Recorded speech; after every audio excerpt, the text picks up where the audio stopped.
Hello, this is the Provoked Prawn, and this is the Corsair H170i Elite Capellix XT. And here you can see it mounted in the Lian Li Lancool 3. And in this video I'm going to show you the setup process for this all-in-one cooler with a 420mm radiator, the thoughts and considerations you need to go through, and the setup process. And I'm going to show you both Intel LGA 1700 and AMD AM5 setups as well, and talk about all the wiring and everything else that you need to know, as well as showing you some benchmarks and tests and how to set it up in iCUE later on. So obviously when you unbox the H170i Elite Capellix, there's a lot going on here that might seem a bit intimidating, and I'm going to talk you through all the parts that you need and what they're for. So this, for example, is the Corsair Commander Core, and this is a device which allows you to connect up 6 fans with RGB and fan power, and then to stick on this 3M tape on the back so that you can stick it to your case. You then have the AF140 RGB Elite fans, which I have done a video on the wiring of separately that I'll link to in the description. But these are obviously high quality, fast, powerful fans, but also they run at 0 RPM when required, and I'll show you that later on. Basically means these fans won't spin unless they're needed, which is pretty neat, so they can actually be very quiet. In the box you'll also find multiple different mounting brackets, including the Intel hardware, which includes this back plate, which is adjustable and will work with all the different setups, so LGA 1150 for example, 1200 and 1700, which I'll be demoing later on. Then you need to adjust the points on that. I'll talk a bit more about that, but you can see there's also standoffs for each of the different variants of socket type. AMD is not neglected either, because there's AMD AM4, AM5, TR4, and you also have some swappable front covers for the top of the CPU cooler. And I'll show you the process for these in a minute, but it's basically adjustable, customizable designs for the pump head, which is pretty neat. And you have a little Allen key that you can use to remove those caps and swap them out with the one that's pre-installed. Then you'll find the miscellaneous mounting hardware, which includes the screws for attaching it to the radiator and more. Now a close look at the pump head, and you'll see that it comes pre-applied with thermal paste here, and it also has a little plastic cover on top which you need to keep there while you're going through the installation process to make sure you don't damage it. More on that in a little while. But you'll see that it has this pre-applied thermal paste which is on there, so you don't need to worry about thermal paste. Everything is set up here already, and this is also pre-mounted with the Intel brackets, and more on that a little while. But we will need to remove those in order to install AMD ones if you're building an AMD system. Make sure you keep that plastic cap on the cooler though in the meantime, because what you want to do is make sure that it doesn't get damaged, that thermal paste doesn't suffer during this process, because there's a lot of other steps to go through in the build process. Now I'm going to show you the various different steps that you need to go through, and I'll do a lot of it outside the case so it's really easy and visible for you. Now this is an all-in-one cooler, which means it comes pre-filled with the coolant inside the radiator, so you don't need to worry about putting any coolant in there, and you don't need to fill it up or worry about anything there. It's all ready to go. You obviously do need to set up the mounting process for the fans and mounting it to your case, but you don't need to worry about those things. It's pretty handy. So here we have a majority of the things ready to go now, and obviously we need to think about the fan logic. So the way these fans work is they suck air in from the front and push it through the back, so you can see the grid sort of system on the back here with the fins. What you need to do is make sure that they're mounted in the right direction. Now these fans use both RGB connectors and fan power connectors. There's 2 cables per fan. The one on the left hand side that you can see here with the extra clip is the RGB one, and the one on the right is for fan power. Now these simply connect up to that Commander device I showed you already, which is a fan controller and RGB controller, and that enables you to simply connect those up and then control them from Corsair's iCUE software, and you can adjust both the RGB lighting and the fan speed with ease. And I'll show you the setup process for that in Windows a bit later on, so stick with me for that. The installation of these is really straightforward. I've done a video separately on the AF120 RGB Elite, which goes into detail of mounting multiple different fans and logic of wiring it, but it's straightforward enough here. If you just take one fan for a demonstration purpose, you can see that the cable plugs in on one side, and it's actually impossible to get it the wrong way around, because the connectors are different. So you'll see that it goes in on the side marked fans, where you plug in the power cable, and then the RGB plugs in on the other side. This actually ports for 6 fans on here, although 6 fans aren't included. But if you're using 3 other Corsair fans in your case, then you could obviously set them up with that too. Now, the pump head also has 2 cables on it. This fatter one with the grey mark in the middle of it needs to be plugged into the commander, and plug that in so that it lines up with the grey mark on the commander itself.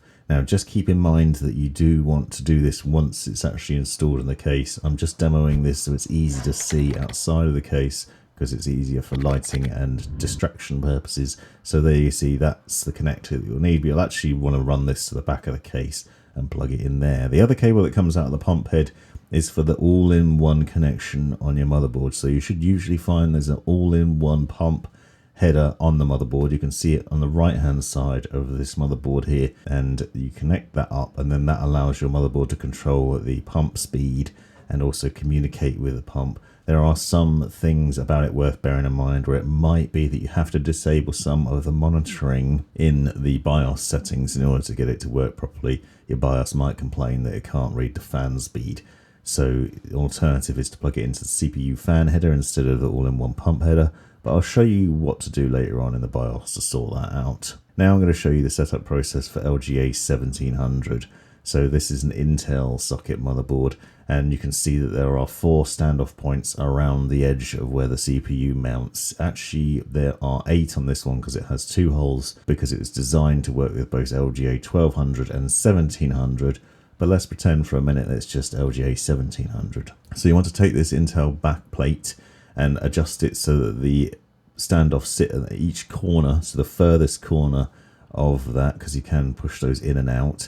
Then you want to remove the little sticky tape that's on the back here. Basically just take this cover off, and then you have a sticky back to it, so it will then stick to the back of the motherboard quite easily. Adjust it into the right position and push those little notches through the holes so they push through onto the other side, because basically what we need to do is to put this into place, and then we need to install some standoffs on the other side ready to mount the CPU cooler on top of. So the process there is fairly straightforward, but what you will notice with this motherboard is that one of them is ever so slightly in the wrong place. So I just need to make an adjustment to make sure that they're all in the same place in each of the 4 corners. This is generally not a problem, but ASUS motherboards recently are designed so that it's actually adjustable, so just keep that in mind. Then you need the LGA 1700 standoff screws that are included here. Now this logic is similar on the other Intel setups, but this is the most recent generation, so I wanted to demonstrate this here. So basically we just unscrew those standoffs into the holes in each of the 4 corners, and then you're ready, once you've got your CPU installed, to mount the CPU cooler on top of it as well. And then you just need to screw it down with thumb screws. Make sure these are nice and tight so there's no wobble in there. You'll find these thumb screws included in the box, and they'll work with both Intel and AMD, so it's the same logic. Basically you need to seat the cooler down on top of the CPU and then put those thumb screws down onto the standoffs that we've just installed. Obviously make sure you remove the cap before you do this, but once again, don't do this just yet. You want to make sure you put it in the case first before you get there. So then you just tighten those down in the 4 corners, and that would be the end of that. But now I'm going to show you the AMD AM5 setup. So this is with a Ryzen 7 7700X CPU, and again a Strix motherboard. The difference here is you don't need a backplate for this. This backplate is pre-installed, it's already there. You don't want to remove that. It's there and ready to go and to receive the standoffs into it. So look for the AMD/AM4 bag, because this works with both AM4 and AM5. Again, there's 4 standoff screws, and they look quite similar, but they're not the same. So just keep that in mind. Don't try and use the different ones from different bags in your build process, because you will come across problems. Next thing to do is to remove the pre-installed brackets that are here. So just unscrew those 4 screws and take those plastic brackets off. And then we need to put the standoffs into place. So you just screw these into the 4 corners in the same way we would do with the Intel setup. Just one thing to bear in mind though, and it's very difficult to see, is quite negligible in fact the difference between them, but on one side the screw threading is actually thicker than it is on the other. So keep that in mind, because what you need to do is mount the thick end into the motherboard, and I'll show you why later on. Then we go about the process of installing your CPU. and getting that ready, obviously because you need to make sure your CPU's in before you install the cooler, but I'll just quickly show you the process for that, and that's then ready to go. So we're now set up and basically got everything ready on the motherboard side. But as I mentioned earlier on, this comes pre-installed with Intel brackets on the pump head itself, so you need to take those off. So they just pull out, and then you'd slip in the AMD ones here instead. And you can see there's quite a difference between them because they're straight instead of sort of pointing out into four corners. They point straightwards out of there. And now another point of note that you'll see here is that, as I mentioned earlier on, you've got to be careful not to damage the thermal paste. And I actually have damaged the thermal paste here. You can see that there's a little bit of paste which has been damaged, so it's worth keeping that in mind. The installation process here for putting the pump on is basically the same though. You take that cap off and then you put it down on top of the CPU, and then you use those thumb screws to mount it on top of the standoffs. So you put it down and then you'd mount that down there and then run the cables to the back. Now when you have this new AMD setup in place with the different brackets on the pump head, you will find that you can't use the plastic cover anymore. I'd recommend cutting off the corners of that cover so it'll then fit back on, because that will then protect the thermal paste during the next process while we're doing everything else. Now another thing that you can do is you can remove the top caps off the top of the CPU cooler.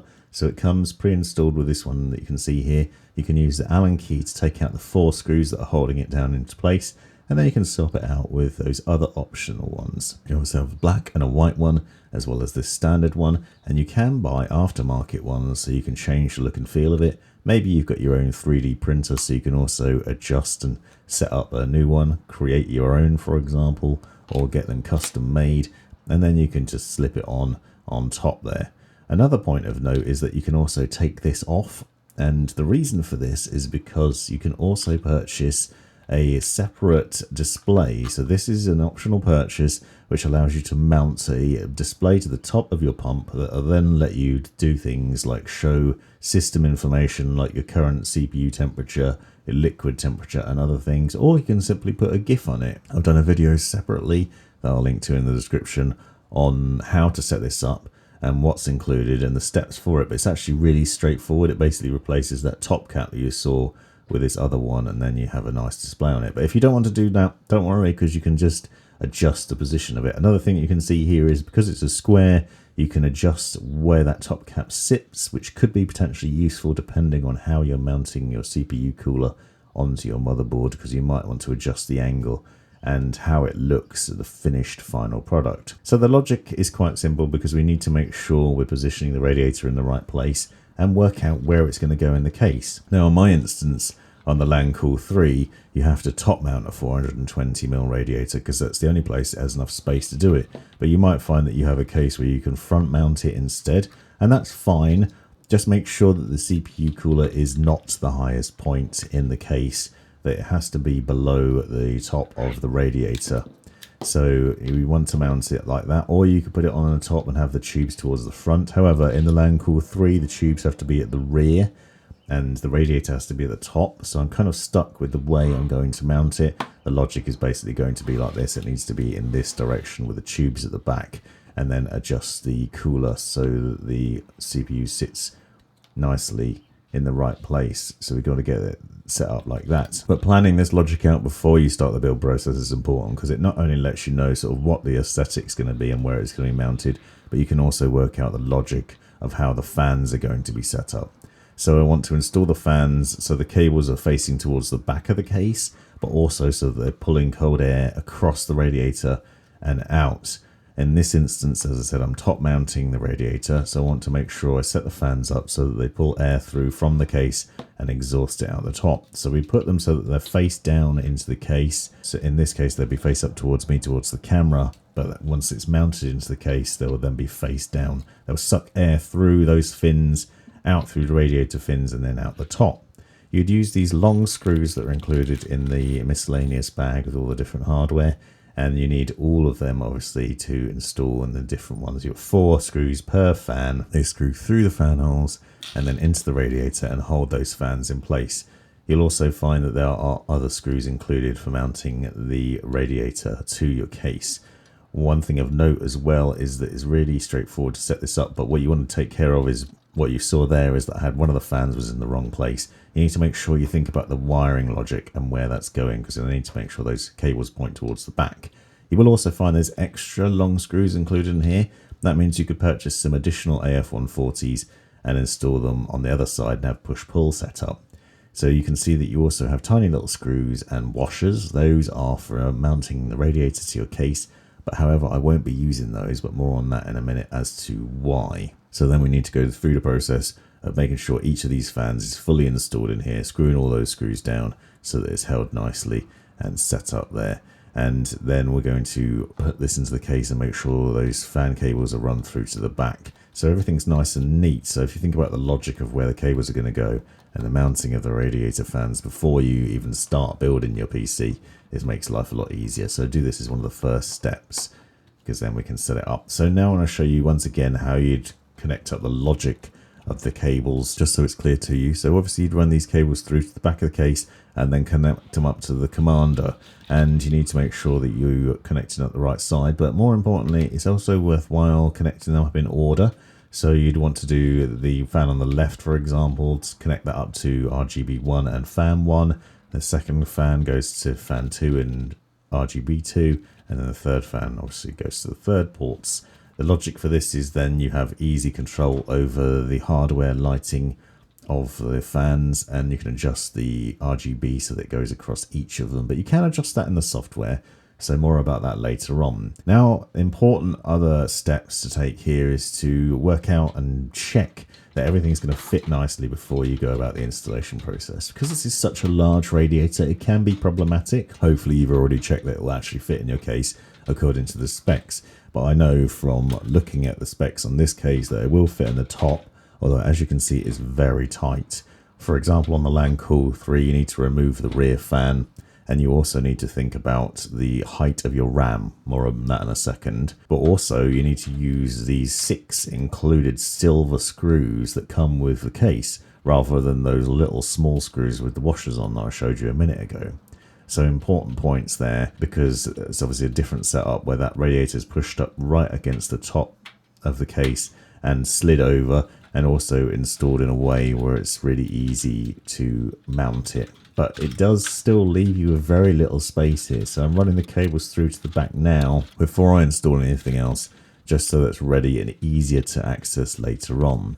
Now I wanted to try and install the motherboard and show you just how tight this is. It's actually not as tight as some other builds I've had, so it wasn't as problematic as I thought it was going to be until I'd mounted the motherboard down, and then it dawned on me that I was then going to have trouble accessing the 2 8-pin power out cables for the CPU into the motherboard in the top left, because now you can see the radiators blocking that. There's not very much space there. There is a little bit of space, but certainly not enough to get my big clumsy hands through those holes. So now I'm going to have to take the radiator off, and this is the important point of mounting this sort of logic and testing these things and working out where things are going to go. So you want to install the motherboard first is my recommendation, so you don't end up in the position that I am, where I've now got to take those screws out and carefully manipulate that radiator back out with the fans still on, and hold it in a position where it's not going to fall in while I then go about the next points. So what I'm then trying to do is basically connect up the other CPU connectors, so the power connectors from my power supply. I'm going to connect those up in the top left corner. This just makes this a lot easier, but you can see I've got to grip onto the radiator in order to do this. Now I could have just pulled out the CPU fans, but I figured it would be easier to take this shortcut because I've already run those to the back, and it would be a faff to try and put them back in place once the radiator's there. You also need to think about other things like the mounting of the AIO pump header cable to the motherboard, and I'll talk about why in a second. But you can see now that it's also still difficult to manipulate this back into place. Lian Li actually says that you need low profile RAM if you're going to use a 420mm radiator here. I'm using some crucial RAM here, which actually is low profile. Although I did find that there was enough space there. I think I probably could have got away with some taller RAM. So that's something to keep in mind, but you may have a different problem depending on the case you're mounting it in. But again, I then need to manipulate that radiator into place. You can see there's multiple holes on this case and where you can put the screws in for normal radiators, so 360mm, and for fans.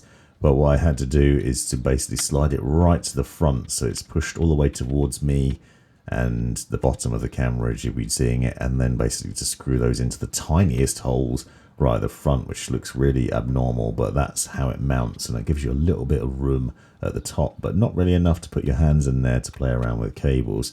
So it's quite tight, and that's something to bear in mind in the next step.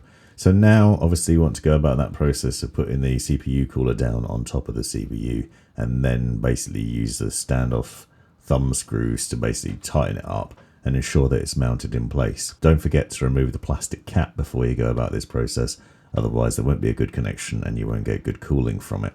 So this is the next stage where I came across a problem, and I like to show the problems that I've had so that you don't make the same mistakes. So pay attention closely to this, because you're going to see this on AM5 setup. Basically, what I found is that when I went to screw in the top right one, it wouldn't screw in to the standoff.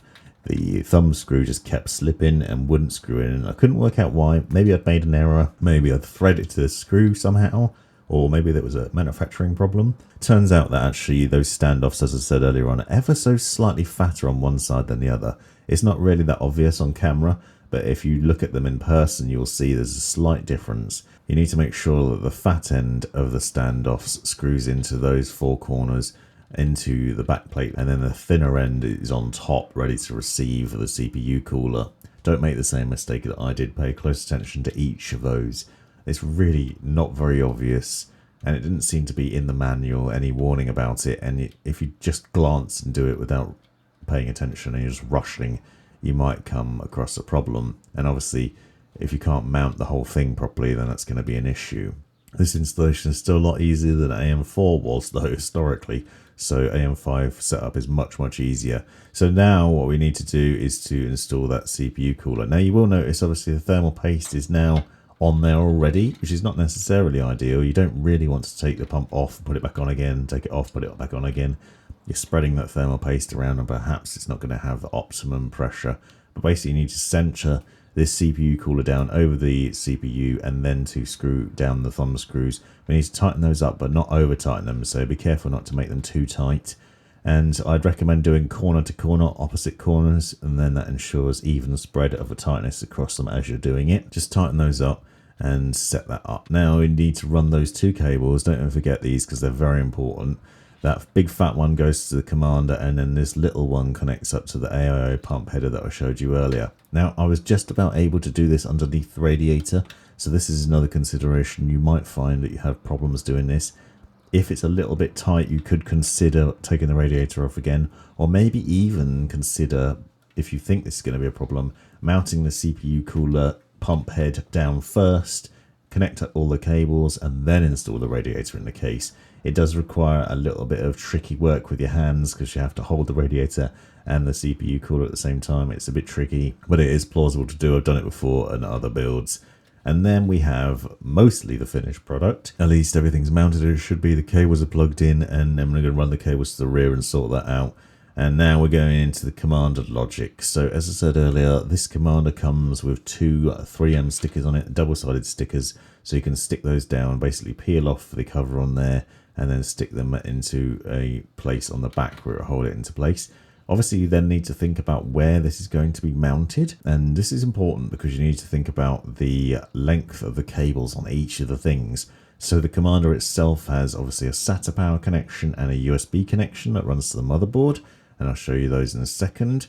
But it also needs to have enough of a good position in it where you can reach all the fans to it. So you need to connect up all three fans in terms of the power and the RGB, but you also need to connect up that connector from the pump head to it as well. So you need to make sure it's in a position where you can run all these cables without them being overly stretched, or indeed not even being able to reach, because that would be a big problem. You can see that the USB one is a little bit tight here. There's not that much space, so where you position it will vary from case to case. But don't forget that all important connector from the pump needs to be plugged in, because otherwise you're not going to have that connection running there, and you won't be able to see it in iCUE and other things. And then connect up your cables from your fans again, remembering the logic of where to install them in order. I'd recommend doing it in order 1, 2, 3 from left to right, or right to left, depending on which way you want your sort of RGB schemes to go in the different sort of colors. And then you can see that I've basically got that set up and it's ready to run now with those cables. And then obviously we need to tie them down and try and neat them up as much as possible. And then the final connections are the SATA power connection. So this is a flat power connector that runs to your power supply unit. Hopefully you're in the early stages of your build and the SATA power cable looks something like this. So this is from an NZXT power supply unit. This connects up to the peripheral and SATA connections on the bottom left. The logic is the same from most power supplies. So hopefully if you bought the power supply unit, it should have this cable spare. And you'll find that that connects up and then you have multiple connections on it. Now this cable is used for a variety of different things, including SSDs, hard disk drives, and fan controllers. You can see another example shot of it here with an RGB node with Corsair's AF120 RGB Elites that I did before, and a commander as well. The other cable that you've seen coming out of that is the USB connection. That's really important because you need to run that to the bottom of the motherboard and plug it in there. That then gives you control over the RGB lighting and other things in Corsair's iCUE software. And you can buy additional splitters. So you can see I've got a splitter here which puts two USB connections into one. So you can do that quite easily if you need to, if you're connecting up multiple other devices as well. Something to bear in mind.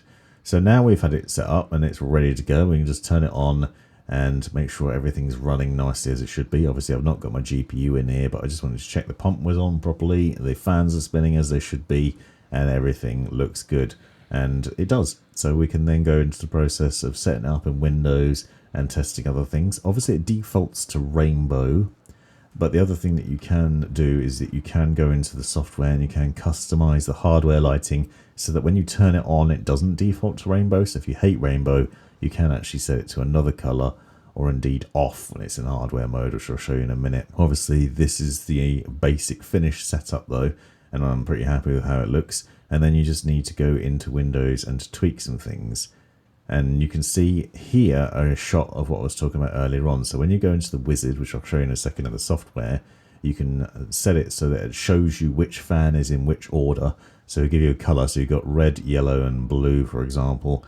That means 1, 2, and 3 on those fans, and you can then adjust the position of them. So depending on where you've plugged in your cables, you might then need to adjust the position of the fans in the software. But you can then cycle through various different colors. Corsair's got these mural things. You have lighting link, which will connect between multiple Corsair RGB fans. If, for example, you also had an RGB node with other RGB fans running on it, you could then adjust there, and you can tweak through various different colors here. And now I'm going to show you some other things to keep in mind. So one of the first things you might find when you try and boot your PC is that your BIOS complains about the CPU fan. So hit F1 or delete and go into your BIOS settings, because we need to change some settings in here basically to tell the BIOS to not worry about it. So if you go into the advanced settings, you then need to look for the relevant settings for the CPU monitoring. So under the advanced, we can then look for monitor. So basically what we're going to do is tell the motherboard not to worry if it can't see the fan speed of the CPU fan, because usually you should have a CPU fan connected up to CPU fan header. So go monitor, fan speed monitoring, CPU fan, set it to ignore. Setting it to ignore will then allow the AIO to obviously be in charge, and then your boot won't complain about the CPU, but you can see it's running at the right temperature. And don't worry, we'll do some temp tests in a minute as well in Windows, but this is an important point to make sure it doesn't complain every time you turn your computer on. Then once you go into Windows, download and install iCUE and make sure you have the latest version running. You'll then see there are a multitude of different settings in here that you can go through. Lighting setup, as I mentioned earlier on, runs through the wizard and allows you to set where your RGB fans are connected up. So if you run through the lighting wizard, it will detect which ones are connected up, and then sort of the logic and the order of where they're in. You'll see that red, yellow, and green indicators I mentioned earlier on, and you can reposition them as you want to. As default is set to murals, which are these various different RGB colors. You can adjust these from the home page or in the mural setting section, so you can see you can go between different schemes here. This will apply to both the pump head and to the RGB fans as well, so it will change those colors, and there are some nice ones in there. You can create your own, but you can also turn it off by clicking that little circle button next to the Elite Capellix and the top left in the main settings, and then you can go in and you can set up your own settings. So you can see I've got the 8 LED series fans here. You click to add a lighting layer, and then you basically choose from whatever you want to add in. You can choose a variety of different ones, and if you're using multiple Corsair fans, I'd recommend looking for lighting link, because this basically connects the RGB between them. And you can choose from a number of different colors here. You can either go for a static setup as I am doing, or you can do color shift, color pulse, rainbow, watercolor, all those usual ones. But that will go across all the RGB fans and the pump head as well, assuming that you have multiple Corsair fans in there. Hardware lighting is another thing to look at, because essentially this is what the lighting will set to when iCUE is not running, and this is what happens when you turn your PC on when you first boot. So you might want to set it so that there's no RGB at all. So if you lock your PC, or if you're booting your PC up regularly, there's no RGB as standard, and then once iCUE is loaded, it goes into what you want it to. Now, if you go into the cooling section, you can adjust the fan speed. You'll see that there's quiet, balance, extreme, and 0 RPM. Just for demo purposes, I put it into extreme mode, and I ran those fans at their maximum just to see what it sounded like and how loud it got. And so you can easily change between these. Now, it will do it on the fly, so if you set it to balanced, it will run, obviously, to give you good performance anyway. But if you want to, for some reason, to do something intensive and you want your computer to be as cool as possible, then put it in extreme mode. You can see I've got about 54 decibels here out of this case. Now, obviously, it's going to vary from case to case, depending on how many fans you have in it. Obviously, I've got Lian Li fans in here mixed in with Corsair fans, but it's still pretty quiet. You can also set it to 0 RPM mode, so that's obviously another thing that I've done. And you can see it here ramping down, because it doesn't need to be running that much, because the coolant temperature is currently 27 degrees centigrade. So basically set it on 0 RPM. Eventually those fans will stop spinning, and they'll only spin up again when they need to. So if you're just idling and not doing very much, the fans aren't spinning. So now I've only got 3 fans in my case fans that are spinning, and the other ones aren't.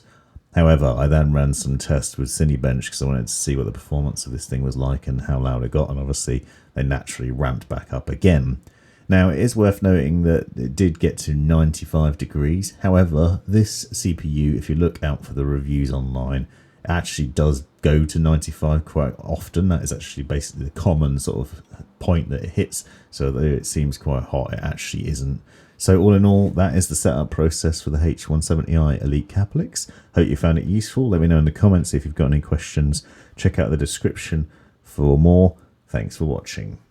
You've made it right to the end of the video, you brilliant legend you. If you've enjoyed it, click that subscribe button, give me a thumbs up, and drop me a comment down below if you've got any questions. If you really enjoyed it, consider joining the channel and see the benefits of doing so. Check out these other videos. You might well find them interesting or useful. And most importantly, have a great life.